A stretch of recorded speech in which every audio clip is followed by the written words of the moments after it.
l'évangéliste Yao Thomas d'Angré, Star 5.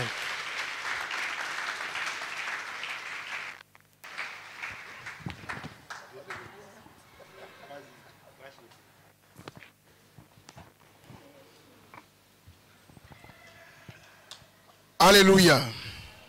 Alléluia. Amen. Alléluia. Amen. Gloire à Dieu.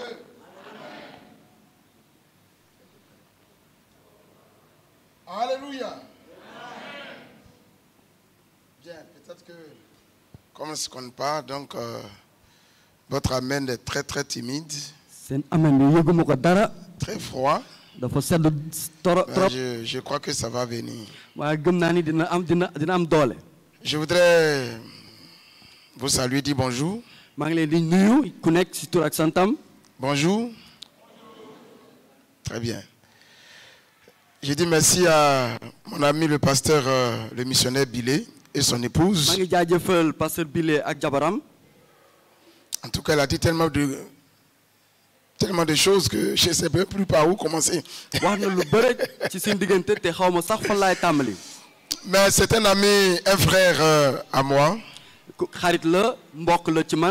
Parce que nous avons effectivement galéré ensemble dans le domaine du ministère. Et ce que nous disons, c'est dans notre période de prestage. C'est-à-dire là où nous étions, pour que tu entres même à l'institut pour être formé.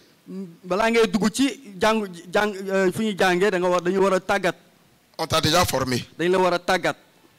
Voilà, ça dit, il y a une formation, il y a une préformation.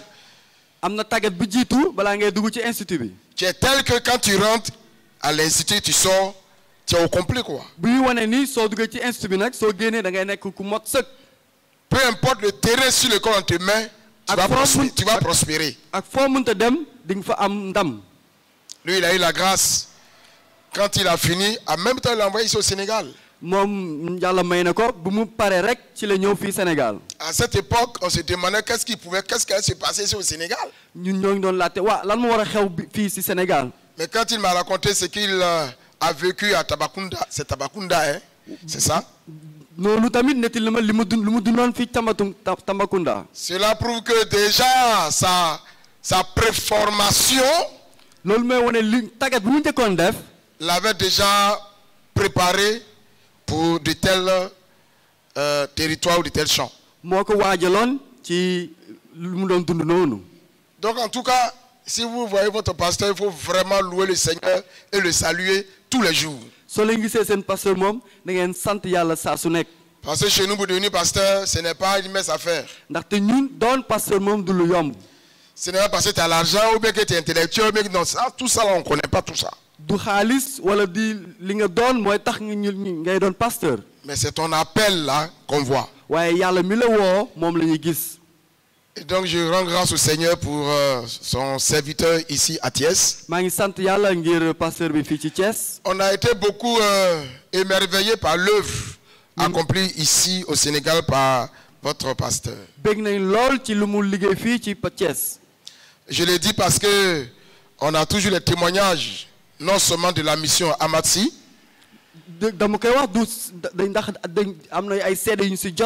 mais aussi des hommes de Dieu qui passent ici pour vous saluer de temps en temps. Et moi-même, je suis arrivé, mes yeux ont vu. En tout cas, avoir un tel temple au Sénégal, en particulier dans ces villes-là, franchement, c'est un exploit. C'est un exploit. Et ça, nous devons honorer le Seigneur pour cela. Surtout que nous savons que chaque ville a sa particularité.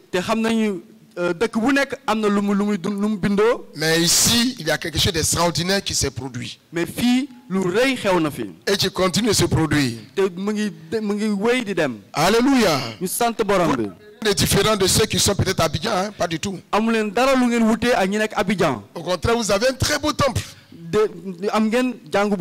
Un très beau temple. Et vous avez une belle église. te seen jàng bi tam bu rafet la. Et vous avez un bon groupe musical te ici. tamit seen ñi di woy ay woykat yu baax lañu. En tout cas, vous êtes beaux et belles. yéen mun ngeen jaajëfal seen bopp. Dieu vous bénisse. yàlla na yàlla Est-ce que vous barkeel. acclamez vous-même? tàccu leen seen bopp. Alléluia. Que la gloire revienne à Dieu. Amen, amen. Voilà, je suis au Sénégal depuis quelques jours. maa ngi fii biir Sénégal yàgg na tuuti. Mais le Sénégal est un pays, un beau pays aussi. Sénégal tam dëkk bu neex la tamit. Et je crois que Dieu, comme je le disais hier, Dieu est en train d'ouvrir des pistes comme ni ma ko waxee démb rek yàlla mu ngi muy ubbil ay yoon. pour restaurer son royaume dans ce pays. ngir may ndam. Surtout que ce pays a connu l'évangile un peu plus tôt que nous-mêmes en Côte d'Ivoire. te bu ñu fàtte ni évangile njëkkoon na ñëw egsi fii Sénégal balaa muy ñëw Côte d'Ivoire. Et c'est pourquoi je voudrais vous encourager pour l'évangélisation en Mboro. noonu tam bëgg naa leen ñaax ngeen mun a dem tasaare xibaaru yàlla ci Mboro. Parce que le missionnaire et moi, nous sommes allés là-bas en semaine. ndaxte pasteur bi ak man demoon nañ fa ci biir dibéer bi. Et nous sommes allés jusqu'en bordure de mer, même tout ça. dem nañ ba ci wetu géej bi sax. C'est une belle petite ville prenable. te dëkk bu rafet la te mun nañ ko am tamit. Il fallait dire, faites comme Josué et Caleb. dañ def comme Jésus ak Caleb. La ville est prenable. nee nañ dëkk bi mun nañ ko jël. Parce que les hommes qui y sont ont besoin de l'évangile. ndaxte nit yi fa nekk soxla nañu injil bi. À les voir, on sent qu'ils ont besoin de quelque chose de nouveau. noonu lañ ni leen gisee rek dañuy xam ne ñii soxla nañu lu bees. Et cette nouvelle chose, c'est l'évangile dont ils ont besoin. te lu bees lu ñu soxla mooy injil bi. Et Dieu se servira donc de chacun d'entre vous ici te yàlla dina jëfandiku ku nekk ci ñun. par une brochure, jaare ko ci par une salutation, jaare ko ci par nuyoo. une causerie, jaare ko ci waxtaan. par un don, jaare ko ci maye. par un cadeau, jaare ko ci ay maye. de gagner une âme. ngir ñu am benn roue. Et le royaume de Dieu sera rempli noonu nguur yàlla fees et dell. Dieu sera glorifié. te yàlla ñu màggal ko. Alléluia. ñu sant borom bi. En semaine, j'ai eu l'occasion de passer ici. ci biir dibéer bi jot amoon na jaaroon naa fi ci biir Et de jàng bi. venir découvrir les hommes responsables te ñëw xool ñan ñooy lan la ñuy woowee kilifa yi. qui ont commencé le programme te ñoom fekk ñu tàmbali seen programme. avec un homme de Dieu ak benn ndaw yàlla. qui les a vraiment donné un très bon enseignement. En tout cas, ce que j'ai reçu là, c'est extraordinaire. te mu jox leen benn jàngat bu rëy. Et c'est pourquoi je voudrais loolu moo tax bëgg naa remercier le pasteur et sa vision de mettre sur pied jaajëfal pasteur bi moom it teg kuréelu kilifa yi. Vous savez, le groupe des hommes fonctionne très difficilement dans les assemblées locales. dëgg la kuréelu kilifa yi ñoom dañuy lu ñuy dajee du bare. Même chez nous actuellement, ça, c'est lourd. même ñun fu ñu nekk nii Abidjan foofu sax yombul noonu. On veut faire un bureau national même. Ça fait combien de temps? ñun C'est difficile. amoon nañ tamit benn bureau national lu yàgg la sax. Mais vous avez eu vraiment, je vais dire, la vision de mettre un bureau et de créer une semaine pour les hommes. Ouais. Et qu'ils étaient là, c'est vrai, tout le monde n'était pas là, mais au moins le plus grand nombre était là. Ils ont participé au séminaire. dëgg la yéen tamit def ngeen lu rëy ndaxte am ngeen kuréel bi nga xam ne kilifa yëpp dajoon nañ fii ñu nekk fii am benn waxtaane ak entre ci seen biir. Ils ont fait même une projection de film qui a touché.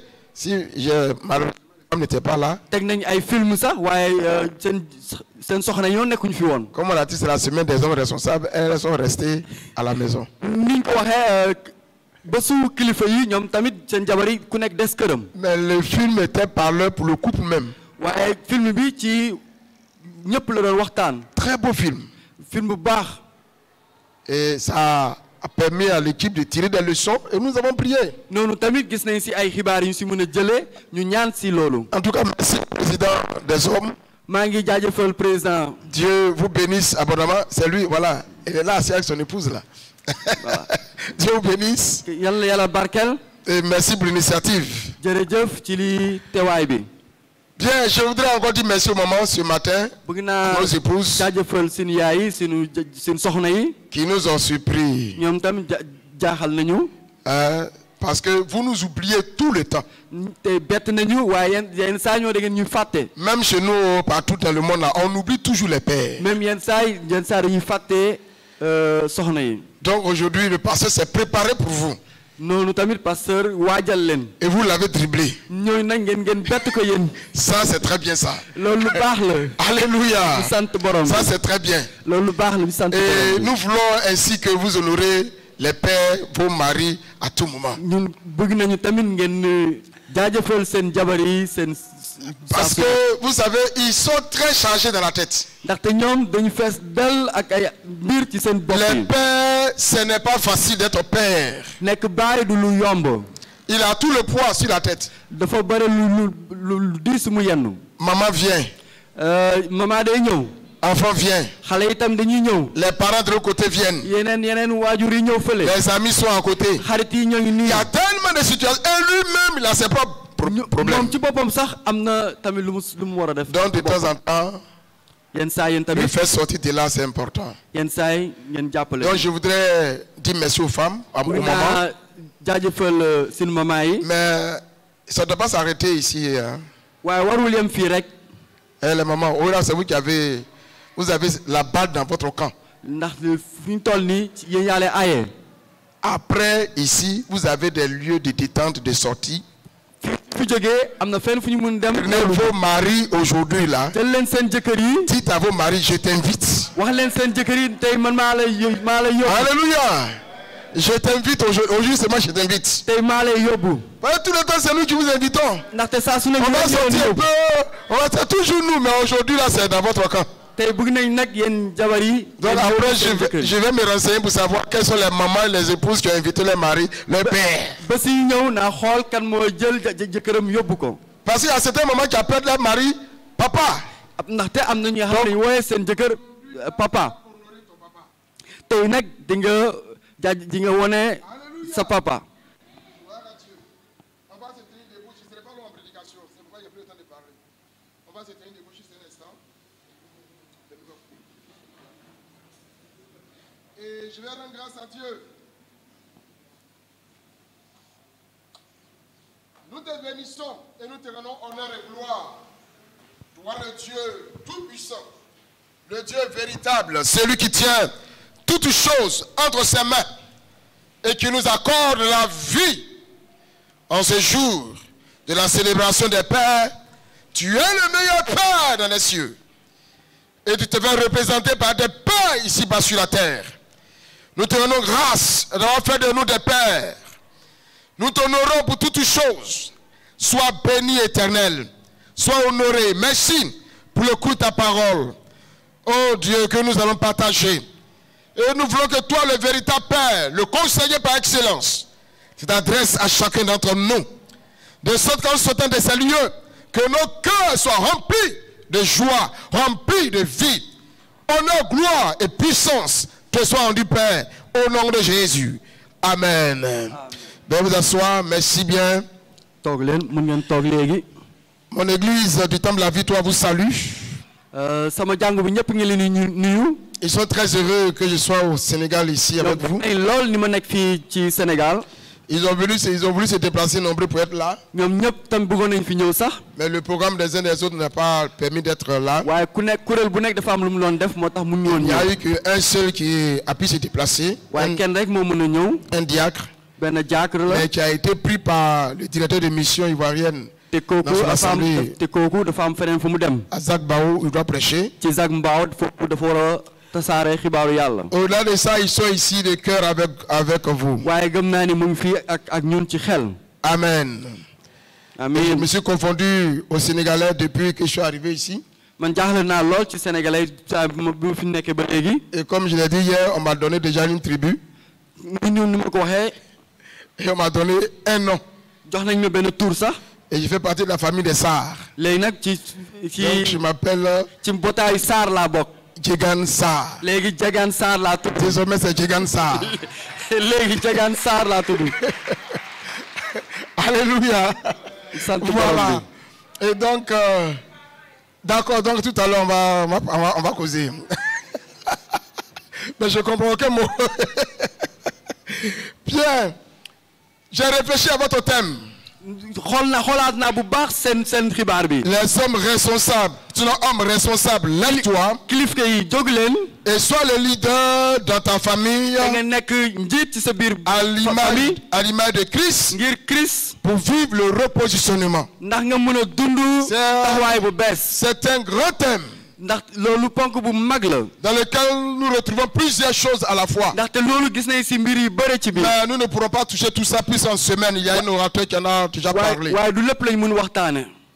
Juste un rappel pour les uns et les autres. waaye bëgg naa fàttali lii. Mais une orientation que je voudrais apporter comme élément important pour vraiment vivre ce positionnement de père. te bëgg naa tamit waxtaan ak yéen lu nga xam ne dañ leen may ngeen mën a am taxaw bu bees C'est pourquoi ngir ay nous allons baay. lire dans les psaumes numéro 128. loolu tam dinañ lire ci Saboor.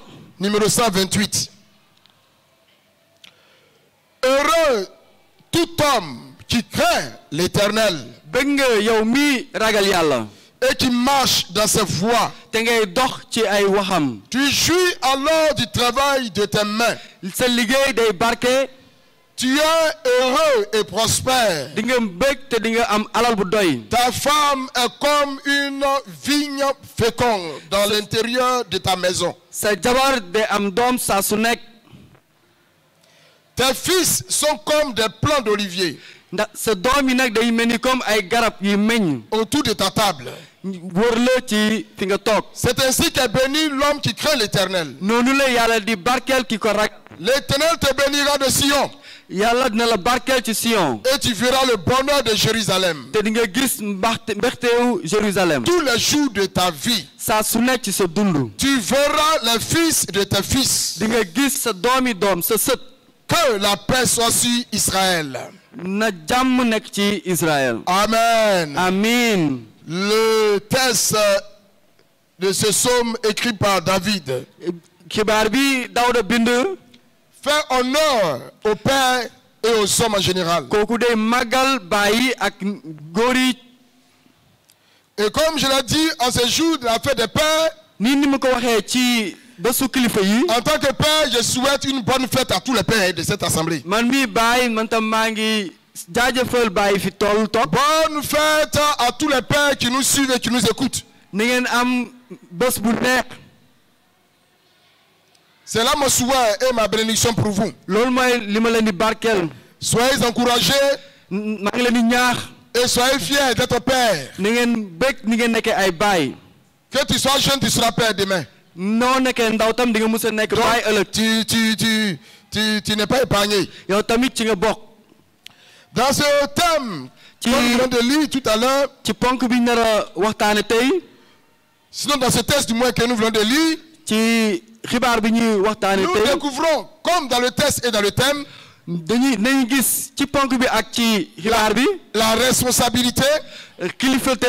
le leadership kii di et yóbbu. le repositionnement. ak ki am taxawaay bu bees. Ces trois éléments se trouvent dans ce texte. ñetti mbir yooyu ñu ngi ci biir xibaar bi ñu jàng. Et c'est pourquoi nous voyons dans le schéma de la création loolu moo tax dañuy gis ci yàlla bu muy sàkk àdduna. que Dieu va disposer les choses de façon extraordinaire. yàlla dina tëral mbir yi ci fas bu neex. D'abord, Dieu fait yàlla l'homme, day defar nit mu sàkk nit. donc le Père le crée premièrement. mu sàkk góor. kooku nekk baay. Deuxièmement, après homme, Dieu fait la femme. bu mu paree ci góor mu sàkk jigéen. Et des deux, ci ñaari ñooñu. Dieu leur donne le pouvoir de procréer. yàlla may leen kattan ñu mun a am ñu mën a jur. Donc, de faire des enfants. ñu mun a am ay doom. Donc, dans le schéma de la création, ni ko yàlla tëralee. nous avons l'homme, am nañu ku góor ki. la femme am nañ jigéen bi. et les enfants. am nañ tam xale yi. Voici ce qui forme la famille. loolu mooy wane njaboot. Dieu n'a pas inversé les choses. waaye yàlla tëralu Mais soppewu ko. il a établi l'ordre waaye mu tëral bu bees. pour que chacun puisse jouer son rôle ku normalement. nekk xam ne war na xam fu mu war a nekk. Pour que chacun puisse mener à bien le programme de Dieu. ku nekk mën a tëral bu baax li ko yàlla jagleel. Vous savez, nous sommes faits foyer, couple, famille ñun ñëpp ci njaboot lañ nekk.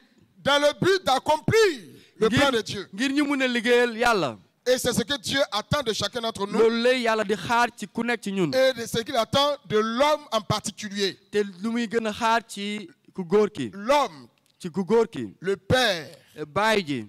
l'homme responsable. mooy kilifa gi. Ce matin, c'est nous qui sommes... Je dis nous parce que moi je suis un père. tey suba si ñun ñi.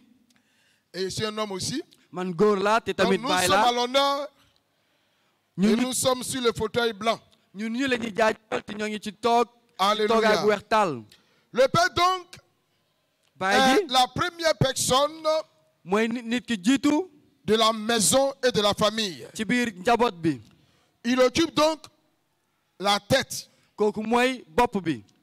de la famille, ci njaboot bi. de la maison en ci biir particulier. kër gi. Et donc sa position moom toogaayam nag.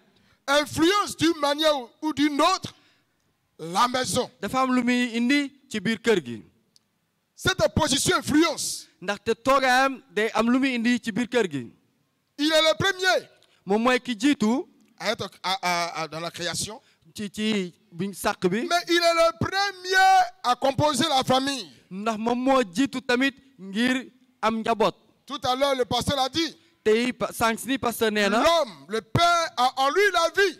ndaxte baay ji ci boppam am na dund ci moom. Communique cette vie à son moom mi di épouse. joxe dund bi jabaram. Et son épouse entretient cette vie. noonu tam jabar ji te Pendant dund 9 boobu. mois. dem ba ay fan yu bare. Et cette vie devient un être humain dund qui boobu sort de la femme. dund boobu doom boobu génn ci jigéen ji nekk doom. En un mot, c'est l'homme qui engage le foyer. waaye góor ki mooy tàmbali. S'il n'y a pas d'homme, il n'y a pas de foyer. su amuloon góor du am mukk njaboot.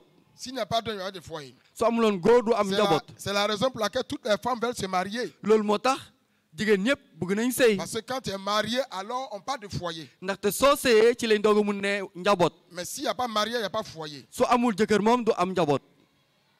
Et donc, l'homme est celui qui engage ndaxte l'homme ku góor ki mooy kuy tàmbali. la vie du couple. mooy tàmbali La dundu vie du njaboot foyer. bi. mooy tàmbali dundu ci biir kër gi. Il est le chef moom mooy kilifa gi. de la femme. kilifawu soxnaam. Il est le chef moom de mooy la maison. kilifawu kër gi. Et je pourrais dire que, ici déjà, avec la culture que vous avez, te bëgg naa ne ñun ñi waaso bu ñu am. on comprend pour la plupart d'entre nous, même dans la culture africaine en général. dinañ xam ci waasow Afrique. Nous comprenons Xam la nañ bu baax. réalité d'être chef de maison, chef de famille. lu ñuy dund ku mel ni Mais kilifawu kër. cela ne vient même pas de notre culture. waaye loolu jógul ci sunu waaso. Cela vient de la parole de Dieu. waaye loolu ci kàddu yàlla la jógee. Dans Ephésiens chapitre 5, verset 22. dañ koy jàng ci waa Éphèse. Paul dit ceci, femmes, soyez soumises à vos maris comme au Seigneur, naka yéen jigéen ñi. car leen seen jëkkër. le mari est le chef de la femme. ni noonu mooy boromu bi mooy boromu kër gi. Le mari, le père, il est le chef de la maison. ndaxte moom mooy kilifawu kër gi. Il est le chef de la femme. moom mooy kilifawu Et soxna. cela est très très important. na loolu lu am solo lool. Chaque foyer, chaque personne doit le comprendre. kër bu nekk ak nit bu nekk Il war na xam est le loolu. capitaine qui mène à bien le bateau. ndaxte kooku mooy njiit ci biir Notre ci frère biir capitaine këram. s'adresse à lui. Il est le capitaine. Si vous explique su leen le jàngatee rôle d'un capitaine, su leen nettalee lan lay capitaine di jëriñ. alors on pourra savoir, quand on parle de chef de famille, c'est ce rôle en réalité que le mari joue, le père. loolu dinañ xam lan mooy njëriñu kilifa ci biir kër.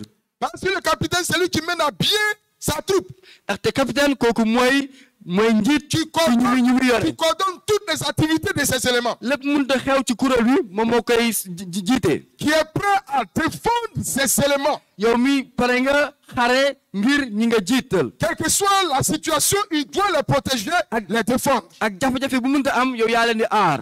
Quelle que soit la situation qui se présente à eux, le capitaine doit trouver toutes les méthodes, les stratégies pour pouvoir aborder. jafe-jafe bu mënut a am yow yaay xool yow yaay saytu xool naka ngay taxawee di jànkonteel loolu. C'est ça le chef de foyer, c'est ça le chef de la femme. noonu tamit la kilifa war a mel. C'est ça le père. noonu la baay tamit war a Il mel. doit être capable de coordonner sa maison. kooku tam dafa war a am sañ-sañu mën a tëral lu bees ci biir kër. protéger et sécuriser sa femme et ses enfants. mën a aar waa këram jabaram ak ay doomam. de pouvoir à leurs besoins et de les assister en tout temps et en toutes circonstances. di leen di defal lépp lu ñu soxla ci seen dund. d'ailleurs que tu les veuilles ou pas, eux tous regardent. nga bëgg ko bañ ko yëpp ñoom ñëpp seen xel ci yow lañ nekk. Même si tu n'as rien, l'enfant il te regarde, il a besoin de l'argent. soo amul dara sa jabar yow lay xool ndax dafa soxla xaalis. Même si tu n'as rien, madame te regarde. soo amul dara sax sa jabar mu ngi lay xool la nga mën a indi dara ci kër. Que tu ne travailles pas, eux tous ont les regards fixés sur toi. ngay liggéey wala bañ a liggéey ñoom ñëpp seen xel ci yow lañ nekk. Le chef c'est pas le chef autoritaire. waaye Bible bi si wax suy ne kilifa du kilifa bi nga xam ne moom mooy dogal lépp. Voilà, qui est là, qui tape sur la table. ki nga xam ne day ki nga xam ne ku wax day dóor di yuuxu. Si vous ne voulez pas m'obéir, moi. Non, soo leen ma déglu nii naa leen di def. C'est pas le chef qui frappe à tout moment, qui a un bâton dans la main, qui frappe ici, qui gifle là-bas. du kilifa bi nga xam ne day xooxatal waa këram déedéet. Non, c'est pas ce chef-là. déedéet du kilifa boobu. Mais c'est un chef qui est au service waaye kilifa bi nga xam de sa ne propre maison. mooy liggéeyal biir këram. C'est le père moom mooy au baay bi service de ses enfants. kii di liggéeyal doomam yi. Voyez-vous, Jésus est le père. Yeesu mooy baay bi. Le père est toujours aux côtés de son fils. ndaxte baay ji mu ngi ci wetu doomam saa ku Il le nekk. soutient, il le conduit, il l'aide en toutes choses. da koy jàppale di koy ñaax ci lépp. Oui, chers frères et sœurs et chers pères, oui sama mbokk yi baay yi. notre position est importante. ñun lu ñu doon lu am solo la. Nous occupons la place du Père céleste dans la famille. ñun ñi dañuy mel ni baay bi ci kaw ci biir suñu kër yi. Ainsi, voyons comment le Père céleste exerce son autorité suñu gisee sur le Fils. aji sax di nu muy waxee ak doom ji. Mais quand nous lisons la Bible, nous voyons que le Père céleste et le Fils, je vous assure, il n'y a pas palabre, il n'y a pas la guerre. waaye suñu xoolee ci Bible bi baay bi ci kaw ak doom ji amul benn xulo. C'est une bonne relation. ñoom dañuy am coloré bu sësu. C'est pas les pères quand la voiture sonne, les enfants du papa arrivent. du baay bi nga xam ne su xale suñu déggee oto bi ñëw rek ñu daw di nëbatu. Tout ce qui était dérangé. lépp jaxasoo. L'ordre s'impose en même temps. noonu day ñëw rek ñëpp ne teg. Parce que c'est le père quand il vient, il ne va pas trouver dans la maison. Pourquoi tes chaussures ici? Pourquoi vous avez déplacé comme si? ndaxte mooy baay bi nga xam ne su ñëwee ci kër day ne lu tax nga teg fi sa dàll lu tax fii mel ni lu tax lii jaxasoo. Même si l'enfant n'a pas sommeil, quand on dit papa arrive, tout le monde est au lit. même waa kër gi kenn su gëmantuwul suñu déggee papa ma ngi ñëw rek ñëpp daw tëddi. Toi tu es un père dangereux. yow moom baay bu metti nga. C'est pas bon, ça n'épanouit pas les enfants. loolu du lu baax loolu du tax xale yi am. bànneex le vrai père. baay ju dëggu bi. Quand on dit papa arrive. suñu ne papa mu ngi ñëw. tout le monde court. ñëpp dañuy daw kontaan di ñëw jàpp seen baay. on t'embrasse même. ñu foon ko. tous les enfants. xale yëpp ñëw foon ko. c'est ça le vrai père. kooku mooy baay pour que tu as communiqué l'amour à tes enfants. kooku mooy wane ni yow da ngay waxtaan ak ñoom li jëm ci cofal. amour. te xale yi tamit dañ lay wan cofal. moi j'en ai jusqu'à bon maintenant le dernier là on a quelques semaines maintenant. waaye ki mujjee ci sama doom yi moom. voilà dara. en tout cas le dernier il est arrivé voilà. donc muy kër ga. selon les autres qui marchent là alors là quand j'arrive de loin mais quand ils ont vu par la fin que j'arrive. waaye ñeneen ñi ñoom suñu gisee ma ñëw fu sore sax. parce que chez moi tout c'est des mangeurs de pain. ñooñu ñu bëgg mburu lañu. et ils aiment pain. donc quand tu rentres à la maison tous les soirs. te soo dugg si biir kër ga. de pain. yore naa ay mburu yu bëre ci sama biir mbuus. c'est comment quand j'ouvre la porte la première chose qu'ils vont prendre c'est les sachets de pain. su ma ubbee buntu bi rek lu ñu njëkk def mooy jël mbuusu mburu bi. tellement ils mangent pain que je paye par jour 1000 francs pain. saa su nekk damay jëndal mburu bu bëre. ça fait 6 pains et demi. te loolu day wane ni. juróom benn kilo ci mburu. ça si tu n'as rien envoyé envoie leur pain. te amoo dara lay yónni moom yónni leen mburu. donc j'arrive que oh tout le monde est content parce qu'il y a le pain. si le mburu a pas pris ma main. ñëppay mbëg ndaxte mburu am na. donc les enfants s'accrochent. noonu xale yi tamit ñëw ci man. parce ndaxte lu ñu bëgg la. on rentre Pourquoi il y a ceci? Non, non, non, non, non. Ndaxte Les enfants, soo dugg c'est see normal qu'ils créent le désordre loolu dans la maison. Ça, c'est leur temps. dëgg la xale yi moom dinañ jaxase kër gi yëpp On les oriente. Non, tu as appris ça, mais c'est la même waaye taxul Taper mun nga leen ne les enfants. ah fi nga war a yem ak Ils fii se replient sur eux. Ils vont devenir rebelles demain. waaye soo leen wéyee di leen di dóor dinañ mës a jaxasoo Donc, on suba influence la famille, ñun ñii soit positivement ou négativement. ñun ñii ñooy jiite kër gi ci lu baax wala ci bon Si tamit le père ou les hommes en général ni baay ji wala kilifa yi veulent le bonheur de leur maison, bëgg nañu bànneexu seen kër le bonheur de leur épouse, bànneexu seen soxna yi et voir les enfants être bénis, gis barke ci seen doom yi David nous donne deux éléments essentiels. David dañuy ñaax ci ñaari mbir Premièrement, ci tàmbali bi la crainte de bi Dieu. jiitu mooy ragal yàlla Et non, tout homme qui craint l'éternel, yow mbég nga yow mi soo ragalee yàlla la crainte de Dieu. ragal yàlla Il faut craindre Dieu. dañu war a ragal yàlla La crainte de Dieu, ce n'est pas avoir peur de Dieu. ragal yàlla du daw Tu n'es du daw pas yàlla un bourreau avec son bâton qui tape à tout moment sur notre tête. ndaxte yàlla mel ni ku yore bant rek di dóor ku nekk Mais Dieu est un père. ndaxte yàlla moom ci boppam paay la Souvent on commet des erreurs. Ce père-là est là pour nous recueillir, nous pardonner et nous faire avancer. suñu defee lu dul noonu ci kanam yàlla moom ci boppam ñëw na ñaax ñëwaat ngir mun a dem ci kaw ci La kanam crainte de Dieu, ragal yàlla moom c'est la crainte respectueuse mooy ruus yàlla de Dieu et sa personne. mooy ruus yàlla ak li mu doon C'est le respect profond qu'on Ouais. a pour Dieu. mooy ruus bu am solo ci kanam C'est yàlla la considération que nous avons pour Dieu et pour sa personne. mooy daraja bu ñuy jox yàlla ak njëmbam Et cela est important.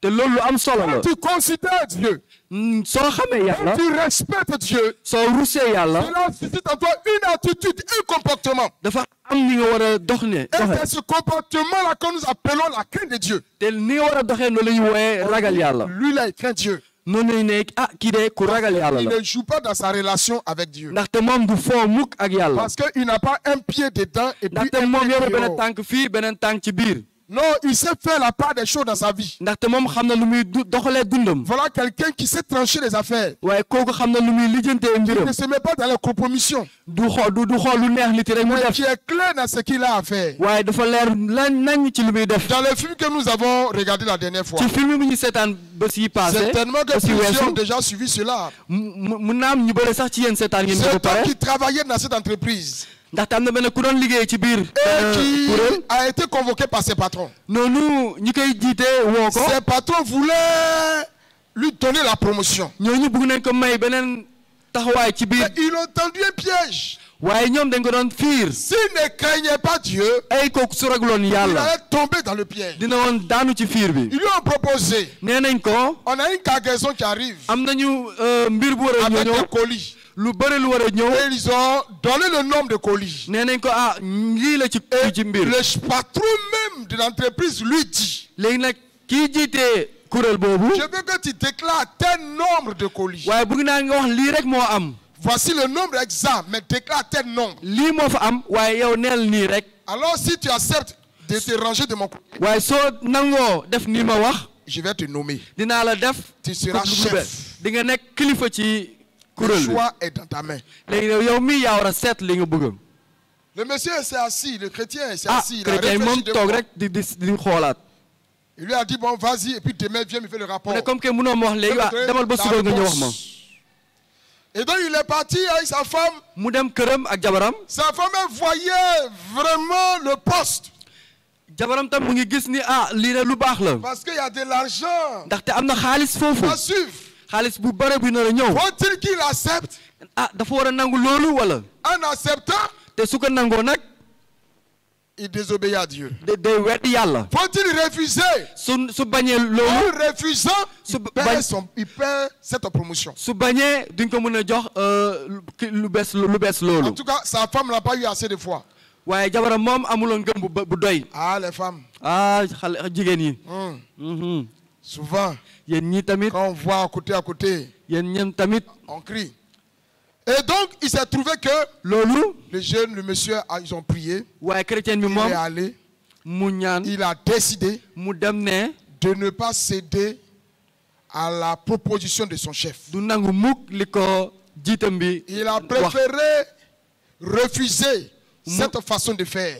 mu nangu bañ def Le loolu chef lui demande pourquoi. Il Non. dit que lui, il est chrétien. Il est loolu enfant de Dieu. jiitam ne ko lu tax nga bañ Il loolu préfère obéir à Dieu. mu ne man doomu Et que yàlla la cela le met en désaccord avec Dieu. su ma nangoo li may digal Pour lui, il a perdu son poste. du ma déggal yàlla Or, c'était la réponse que le chef attendait qui était là. moom mi bu mu paree wax loolu dafa foog ne moom de dootul liggéey On foofu ne craint pas waaye loolu la qu'on se kilifa doon xaar corrompt facilement. Même dans la famille, on se corrompt facilement par le péché. ci biir kër yi ci boppam dañuy weddi kàddu yàlla Il faut craindre Dieu. dañu war a ragal yàlla Proverbe chapitre 1, verset 7 dit ceci. La crainte de l'Éternel est le commencement de la science. ragal yàlla mooy tàmbali mbiru yépp Le psaume 111, verset 10 dit ceci. On va lire quelques versets simplement. Vous allez comprendre de quoi il s'agit. Verset 10 dit ceci. Le psaume 111, verset 10 dit ceci. La crainte de l'Éternel est le commencement de la sagesse. Proverbe 8, 13. La crainte de l'Éternel, c'est la haine du mal. Proverbe 10, verset 27. La crainte de l'Éternel augmente les jours. Proverbe 14, verset 27. La crainte de Dieu est une source de vie pour se détourner des pièges de la mort. Et la crainte de l'Éternel mène à la vie. Chers frères et sœurs, sama tous soppe ces yi textes lépp ñu jàngat nous ni montrent combien de fois la crainte de Dieu est une source de bénédiction. day wane Les ku sommes ragal que nous yàlla sommes. ku ñu Si barkeel tu la crains Dieu, soo ragalee yàlla nag alors tu verras combien de fois la bénédiction de Dieu va t'accompagner. di ngay gis mbarke yàlla ci sa dund Ton attitude de crainte de Dieu va influencer tes enfants. sa dund wu ragal yàlla moom tamit dina soxal Va lool sa doom yi influencer ton épouse. dina soxal lool sa jabar Va influencer ta famille. dina soxal lool sa Et biir va kër attirer la bénédiction sur ta maison. te noonu tamit barke yàlla dina nekk sa biir kër La crainte de Dieu, c'est une attitude de cœur. ragal yàlla dafa war a men sa xol dafa am Une sa xol attitude war a men respectueuse de Dieu da nga war a ruus yàlla et des choses de Dieu. ak lépp lu jëm Et ci mbir cela yàlla doit provenir de notre cœur. te loolu dafa war a jóge ci seen mbiru xol Ce n'est pas un aspect forcément physique. Les gens verront les actes. du Parce lu qu'ils ñu craignent Dieu. du lu ñuy wane rek waaye dafa war a jóge tam seen biir xol Et cela, c'est pour tous les jours de la vie. te loolu dañ ko war a wéy saa su nekk ci Le seen dund deuxième élément, rapidement, ñaareel mbir bi il s'agit bien sûr de la piété. loolu moo ne La suufelu piété. Le verset suufelu 1 du psaume 128 le dit. Heureux tout homme qui craint l'Éternel, qui marche dans ses voies. Qui marche dans ses voies. bëgg nga yow mi góor gi yow mi Marcher dans la voie de ci l'Éternel, yàlla lu mu digle c'est vivre la piété. dox ci diglew yàlla On mooy pourrait dire lu que- gën ci sa dund La piété, en un simple mot, c'est notre relation avec Dieu. Notre relation avec Dieu. mooy sinu coloré bu ñu am diggante ak yàlla Comment tu vis ta relation avec Dieu? naka ngay dundee sa coloré ak yàlla Parce que les aspects de la piété, c'est la prière, ndaxte dund coloré ak yàlla mooy ñaan la louange et l'adoration. mooy sant yàlla koy C'est gërëm l'ensemble de tout ça qui fait la piété. mooy loolu yëpp mooy wane suñu Comment coloré est-ce ak que yàlla tu vis ta relation avec Dieu, Père? naka ngay dundee sa coloré ak yàlla mi Comment est-ce que baay tu ji vis ta vie de piété? naka ngay dundee sa dund coloré ak yàlla Dans le livre des Actes des Apôtres, chapitre 10, versets 1 à 8. Acte 10, versets 1 à 8, il est écrit ceci, l'histoire de Corneille. Je tiens à le lire pour chacun d'entre nous. Il y avait à Césarée un homme nommé Corneille, centenier de la cohorte dite italienne. Cet homme était pieux et craignait Dieu avec toute sa maison. Il faisait beaucoup d'aumônes au peuple et priait Dieu continuellement. Vers la 9e heure du jour, il vit clairement dans une vision un ange de Dieu qui entra chez lui et lui dit, « Corneille !» Les regards fixés sur lui et saisi de foi, il répondit, « Qu'est-ce que Seigneur ?» Et l'ange lui dit, « Tes prières et tes aumônes sont montées devant Dieu et il s'en est souvenu. Envoie maintenant des hommes à Joppé et fais venir Simon, surnommé Pierre. Il est logé chez un certain Simon Corolien, dont la maison est près de la mer. Je m'arrête là. Voilà un homme qui craignait Dieu, mais qui était à la fois pieux. nit ñi ñoonu nga xam ne dafa ragal yàlla tamit am coloré bu sës ak yàlla. Sa vie de piété va activer la bénédiction de Dieu dans sa maison. coloré bu mu am ak yàlla mooy tax barke yàlla ñëw ci kawam. Chers hommes, sama mbokk yi si nous sommes pieux su ñu am coloré bu sës ak yàlla et que nous craignons Dieu, ñu ragal yàlla soyons rassurés. na ngeen am lu wóor. Nous verrons le bonheur dans notre maison. na leen leer ni di ngeen gis mbégte seen biir La kër yi. Bible dit que ndaxte Bible nee na Enoch, dans Genèse chapitre 5, verset 14, Enoch ci boppam a marché avec Dieu. doon na dox ak yàlla Et Enoch ne fut plus. nee na jékki-jékki kenn gisutu ko. Enoch n'a pas connu la mort. Enoch moom gisul dee. Pourquoi? Parce que Dieu l'a enlevé. lu tax ndaxte yàlla daf ko jël. Dieu l'a enlevé. ndaxte yàlla daf ko jël. La vie de piété est très importante dans la famille. coloré bu sës ak yàlla dafa am Et solo ça ci biir passe kër yi. par le chef de la maison. te dafa war a jaar ci kilifawu kër gi. Cela veut dire quoi? loolu mooy lan. En simple mot, chaque chef de famille doit imposer, entre guillemets imposer, je veux dire établir dans sa maison kilifa bu nekk dafa war a am lu mu war a def ci biir këram. une vie de relation avec Dieu, lui, son épouse, mooy coloré bu am lui, son épouse et les enfants, coloré bu et tous sës ceux ak qui sont dans la yàlla maison. jëm tàmbali ko ci moom ak jabaram moom ak waa doomam moom ak ñëpp ci biir kër gi. Vous savez, les enfants nous regardent xam nga bu baax xale yi ñoom dañuy xool et ils copient facilement. te léegi ñu def lu ñuy def ñun tamit Ils imitent facilement. dañuy def lépp lu ñuy def.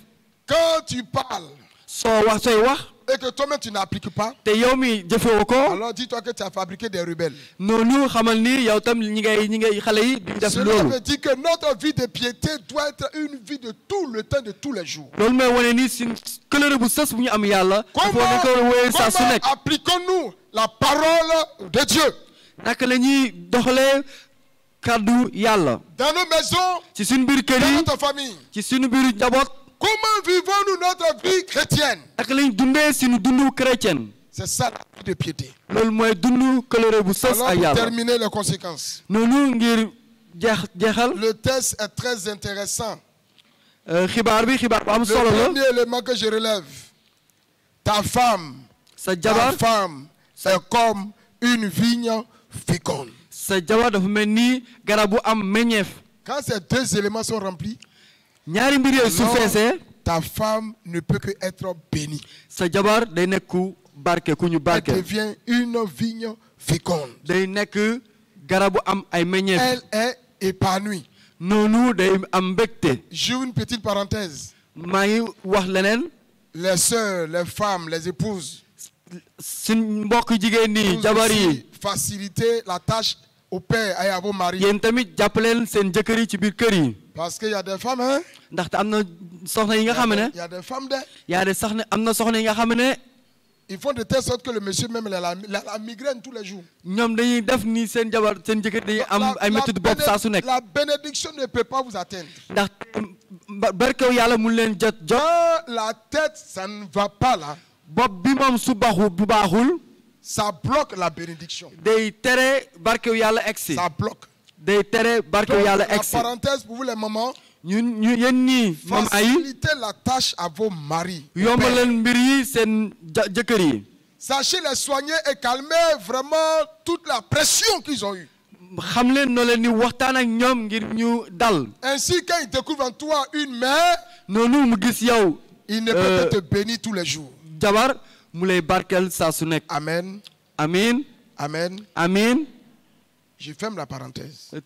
Pour Fat- dire ñu que ma tëj loolu. l'attitude du père, du mari, qui Ngir- craint Dieu et qui est pieux, ngir wane kilifa yi ragal yàlla ba am coloré bu sës ak moom aura des conséquences positives dans la vie de l'épouse. dina am lu muy jur ci dundu waa kër gi. Les couples en général qui s'entendent très bien, ñii di sëy nag qui se comprennent très bien, ñaam dañuy xamante bu baax c'est un couple qui est toujours épanoui. day nekk ñu am mbégte saa Même su s'il y a nekk. des difficultés, c'est un couple qui est toujours épanoui. ñooñu day am mbégte saa su nekk. Vous allez les voir, c'est comme s'ils n'ont jamais de problème. da nga leen di gis day mel ni ñoom musuñu am jafe-jafe. Parce qu'il y a une bonne ambiance en haut. ndaxte bopp bi am na lu baax foofu. Deuxièmement, ñaareel mbir bi. tes enfants, sa doom yi. tes fils sont comme des plants d'olivier autour de ta table. sa doom yi day mel ni ay garab yu am meññeef yu la wër. Tes enfants feront ta joie. ndaxte sa doom yi dina la def sa mbégte. Ils feront ta joie. dañuy def sa mbégte. Ils deviendront même une source de prospérité pour toi. ñoom ci boppam dinañ nekk ku lay may barke. Et ce sera un signe de postérité future de tes enfants. De tes enfants, de tes enfants, de tes enfants. dinañ nekk ay mbégte ci sa. Parce que ils seront comme des plants d'olivier. ndaxte dinañ mel ni ay garab. Pour ceux qui connaissent les travaux, comment on appelle ça, les vivriers là, ceux qui font les champs des légumes, on fait d'abord les plants. ñi di xam nuy On les pique. ni ñuy njëmbatee. On sème, on fait le plan. Une fois que ça a poussé, maintenant on les déterre et on s'en va maintenant les planter. dañuy gas ba pare ñu samp ko. Pour produire beaucoup de fruits. ngir mun a am ay meññeef. Et c'est ainsi que tes fils seront. noonu tamit sa doom noonu la ñuy mujj a mel. Une source de prospérité pour toi. ñu nekk ay doom yu barke. Une source de joie. ñu nekk ay doom yu barke. Tu seras heureux de les voir. te di nga bég di leen gis saa su nekk. Et troisièmement, toi-même le Père. yow mii baay ji. Quelles sont les conséquences, les bénédictions qui t'attendent? barke yi nar a dal ci yow. Verset 2. Tu jouis alors du travail de tes mains. di nga am mbégte di nga am mbégte ci sa liggéey bi ngay def. C'est pas normal que tu travailles, que tu n'arrives pas à jouir du travail de tes mains. du lu baax ngay liggéey te doo am mbégte. Tu n'arrives pas à jouer debout, c'est pas normal. du lu baax doo mën a def li nga bëgg a def. Mais si tu accomplis, sinon si tu réalises ces deux attitudes, alors tu jouiras du travail de tes mains. noonu soo amee mbégte soo amee couleur bu sës ak yàlla ak ragal yàlla. Tu seras heureux et prospère. di nga bég te di nga am alal bu doy. Le verset 5 dit ceci. L'Éternel te bénira de Sion. ak sax ji dina la barkel ci Sion. Et tu verras le bonheur de Jérusalem. te di nga gis bànneexu Jérusalem. Tous les jours de ta vie. saa su nekk ci sa dund. Tu verras le fils de tes fils. di nga gis sa sët. Chers frères et sœurs, sama mbokk yi. ce texte concerne vraiment nous les chefs et les hommes. lii xibaar bi ñun góor yi la soxal. Il y a beaucoup de promesses et de bénédictions dedans. bari na ay barkeel ci biir. À chacun de remplir ces deux conditions. ku nekk war na doxe yi mbir. Craindre Dieu, ragal yàlla. être pieux. ba pare nga am couleur bu Deux éléments remplis, ñaar mbir yooyu soo ko defee. la maison est bénie. kër gi dina am barke. Maman, l'épouse est bénie. suñu yaay yi dina am barke. Et les enfants sont bénis. doom yi tamit dinañu am barke. Toi-même, tu es béni. yow mii ci boppam di nga am barke. Amen. Amin. Voici les secrets de la prospérité d'une famille. loolu moo lay may nga am bànneex sa biir kër. Dieu nous bénisse. yal na yàlla barkeel. Dieu nous bénisse. yal na yàlla barkeel. Et nous allons prier le Seigneur. ñun dinañ ñaan yàlla. Je vais dans un premier temps prier pour tous les hommes. bëgg naa ñaanal. Hommes ici, kilifa yëpp nekk fii. homme, marié ou pas, mais homme, tu es garçon, tu es toi debout. nga nekk ku am jabar wala ñàkk jabar yëpp da ngay jóg taxaw ma ñaanal la. Dès que tu es un garçon, tu es toi debout. Demain, tu seras père. mais soo nekkee waxaa ma ne jógal taxaw ndaxte suba mën nga nekk baay. Il faut te lever, nous allons prier le yow Seigneur. tamit jógal taxaw ma ñaanal la. Tu as déjà la semence du Père en toi. Il faut que on invoque la grâce de Dieu pour toi. Voilà. Mettez votre main sur votre cœur tout simplement. Seigneur, ce matin, je voudrais te remercier. Parce que si tu as apporté ce message, c'est parce que tu veux faire des hommes bénis dans cette assemblée. Tu leur as donné ces deux conditions. La crainte de ton nom et la piété. Je voudrais te prier pour chacun ici. Avec grâce, tu manifestes ta puissance dans le cœur et dans la vie de chaque homme. De sorte que notre Dieu et notre Père, dans la gestion de leur foyer, de leur famille, qu'ils soient ces hommes-là qui te craignent, qui vivent une vie de piété normale et réelle, de telle sorte que de par leur relation avec toi, tous ceux qui sont en bas de son épouse et les enfants reçoivent ta bénédiction. Je prie, Père, au nom de Jésus, si quelques-uns d'entre eux ont raté ou sont passés à côté de ces deux principes, je prie ce matin de restaurer leur vie, Seigneur. Si quelques-uns étaient obstacles même à la bénédiction de leur maison, de leur famille, je prie ce matin de leur faire grâce, afin de les ramener, de les repositionner en toi, de les repositionner dans ta bénédiction. Oh Dieu vivant et vrai, leur maison, leur famille et leurs enfants soient bénis de toi. De les aider, même ceux qui ne sont pas encore mariés, de les préparer véritablement à être véritable homme. La paix. Sois honoré, Père, au nom de Jésus. Amen, amen. Veuillez vous asseoir. Permettez que j'ai pris pour le moment.